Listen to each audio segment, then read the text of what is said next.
Assalamualaikum semuanya. Selamat datang di channel Ruang Nafsu. Jangan lupa tekan tombol like dan subscribe channel Ruang Nafsu dulu. Saya doakan buat kalian yang udah nonton dan subscribe. Mudah rezeki selalu dan masuk surga. Amin ya rabbal alamin. Ketika Dinda Larasati minum air dari belanga keramat, ia tak menyadari bahwa ia terperangkap dalam hubungan terlarang yang akan mengubah hidupnya selamanya. Hamil tanpa penjelasan, darahnya ternyata terkait dengan kakek Mandar, lelaki yang telah lama dinyatakan mandul. Kini, ia harus menghadapi kutukan cinta yang mengikatnya dalam takdir kelam. Dinda Larasati melangkah pelan ke dalam kampung tua di Polewali Mandar. Ia mengenakan pakaian biasa, bukan seragam kepolisian. Matanya tajam, namun hatinya was-was, karena misinya sangat berbahaya. Kakek Mandar, seorang pramutua yang telah hidup sendirian selama bertahun-tahun, adalah satu-satunya kunci yang bisa membuka misteri jimat cinta yang telah mengancam kampung ini. Kakek Mandar tinggal di rumah panggung dengan atap rumbia yang tampak reot. Tidak ada suara tawa di sana, hanya senyap. Dinda mengintip ke dalam melalui jendela. Wajah kakek Mandar selalu terperangkap dalam bayang-bayang kegelapan, tapi ia bisa merasakan ada sesuatu yang janggal dalam sikapnya. Warga desa mengatakan ia seorang lelaki pendiam, hampir tidak pernah keluar rumah sejak puluhan tahun lalu. Namun, ada cerita yang menyebutkan bahwa kakek Mandar pernah membawa jimat cinta yang sangat kuat. Pada malam pertama, listrik padam. Dinda terbangun dari tidurnya yang gelisah. Rasa haus yang mendalam membuatnya mendekati dapur, di mana sebuah belanga tanah liat berisi air ada di sudut ruangan. Tanpa berpikir panjang, Dinda meminumnya. Air itu terasa asing, pahit, dan sangat kental. Namun, haus mengalahkan segala rasa curiga yang ada. Ia meneguknya habis. Paginya, ia terbangun dengan tubuh yang terasa ringan. Namun ada hal yang berbeda. Kaki Dinda basah oleh lumpur yang tak ia ingat datang dari mana. Suatu perasaan aneh mengguncangnya. Ia merasa seakan ada sesuatu yang menggerakkan tubuhnya, meski pikirannya terbelenggu. Rasa kantuk dan lelah menyerang. Ia berjalan menuju pintu, lalu keluar rumah tanpa sadar. Di luar, warga mulai berbicara bisik-bisik. Tamu itu, kata mereka, terikat dengan belanga itu. Dinda menekan rasa bingung dan takut. Ada sesuatu yang aneh, sesuatu yang tersembunyi di balik air belanga itu. Malam berikutnya, tubuhnya kembali bergerak tanpa kontrol. Di luar kendali, kakek Mandar hanya memandang, tidak berkata apa-apa. Ia hanya duduk di kursi tua, mata yang dalam seakan menunggu sesuatu. Hari-hari berikutnya semakin berat bagi Dinda. Tubuhnya lemah, namun perasaan aneh selalu datang. Setiap kali malam datang, tubuhnya bergerak sendiri, menjauh dari kesadarannya. Tak ada penjelasan logis untuk kejadian itu, kecuali kenyataan yang semakin menghantuinya, bahwa ia telah terperangkap dalam kutukan yang tak dapat dijelaskan. Dokter yang memeriksa Dinda terkejut. Ia hamil. Tes darah menunjukkan bahwa janin dalam kandungannya memiliki kecocokan yang aneh dengan kakek Mandar. Ia terdiam, mencoba memahami kejanggalan ini. Namun, bagaimana bisa seorang lelaki yang telah dinyatakan mandul sejak usia 40 tahun menjadi ayah dari anak yang ada dalam kandungannya? Dinda mulai merasakan dampak dari air belanga yang ia minum.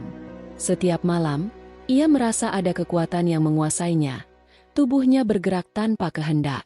Kakek Mandar, lelaki yang selalu diam, menatapnya dengan tatapan kosong. Namun, di balik tatapan itu, Dinda merasakan sesuatu yang menekan, sebuah pengaruh yang lebih kuat dari apapun yang pernah ia rasakan sebelumnya. Di tengah kegelapan malam, Dinda mulai mencari tahu lebih banyak tentang kakek Mandar dan rumahnya. Warga desa berbicara pelan-pelan, menghindari tatapan Dinda. Belanga itu milik nenek moyang kakek Mandar. Konon, siapa yang meminumnya akan terikat oleh kutukan cinta. Kata-kata itu berputar-putar dalam benaknya. Dinda tahu, ia harus mencari jawaban. Namun, jawaban itu tidak mudah didapatkan. Kakek Mandar tampak tidak terganggu dengan segala yang terjadi. Ia hanya memandang, seolah tahu bahwa Dinda sedang melawan sesuatu yang jauh lebih besar dari sekadar jimat cinta. Suatu malam, ia kembali merasa tak sadar. Tubuhnya melangkah sendiri menuju rumah kakek Mandar, seolah ada kekuatan yang menariknya. Dalam gelap, hanya ada langkah kaki yang menggema. Hari demi hari, Dinda merasakan ketegangan yang semakin menyiksa. Kakek Mandar semakin terlihat misterius. Ia mulai merasa ada sesuatu yang tidak biasa dalam rumah itu. Perasaan takut dan bingung bercampur. Ia kembali ke tempat yang dikatakan orang-orang sebagai lokasi kutukan itu.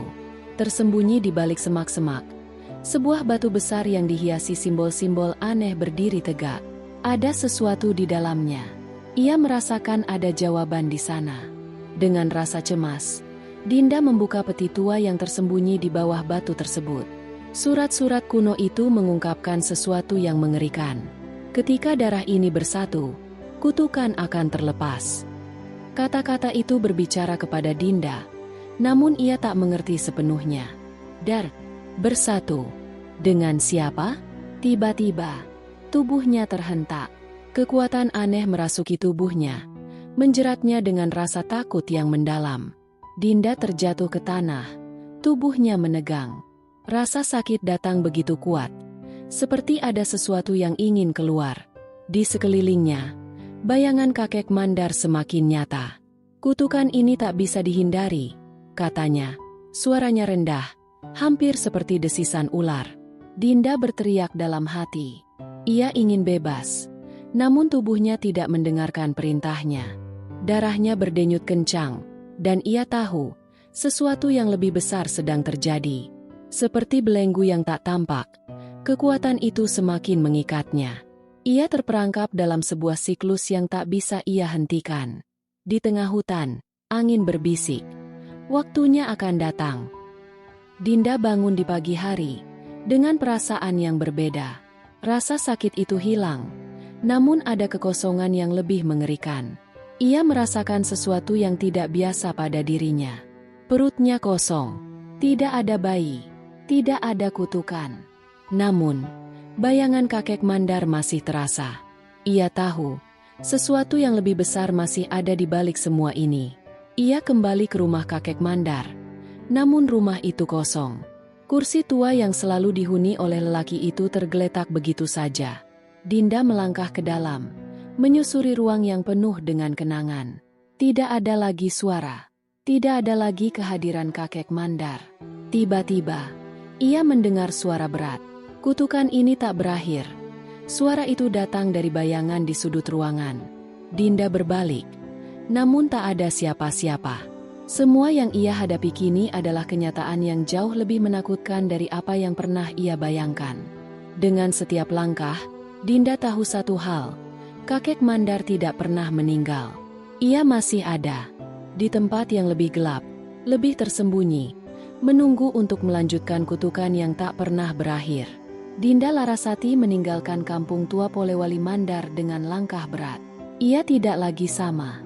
Apa yang ia alami bukan sekadar kasus, tapi peringatan dari dunia yang tak kasat mata. Rumah kakek Mandar kini sunyi, namun bayangannya tetap hidup di setiap langkah Dinda. Ia tahu, beberapa kutukan tidak bisa dilawan, hanya bisa dipahami dan dilewati. Di balik semua yang terjadi, Dinda menyadari, ada garis tipis antara sihir dan cinta, antara takdir dan keinginan bebas. Ia tidak pernah benar-benar memilih hubungan itu.